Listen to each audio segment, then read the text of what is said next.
mga kalalabs. Wild grapes ito. Tumubo lang dito gilid ng bahay ba. Pag na lutong siya, kuan siya matamis na maasim. Pag hindi masyadong malutong, yun mga kalalabs, malulutaw yung asim niya. Ito makuan na siya, matamis na maasim. Kasi mga kalalabs, pag malutong na kayo mga kalalabs, ano siya? Maunahan ako ng ibon.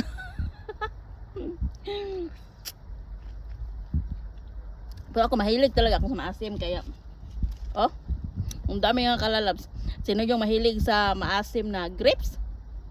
Maasim na matamis at talaga pag mahilig ka sa matamis, pag kakain ka nito ay talagang maguguba yung mukha mo ba. Pag mahilig ka sa maasim na matamis, naku mga kalalabs, kagaya ka sa akin.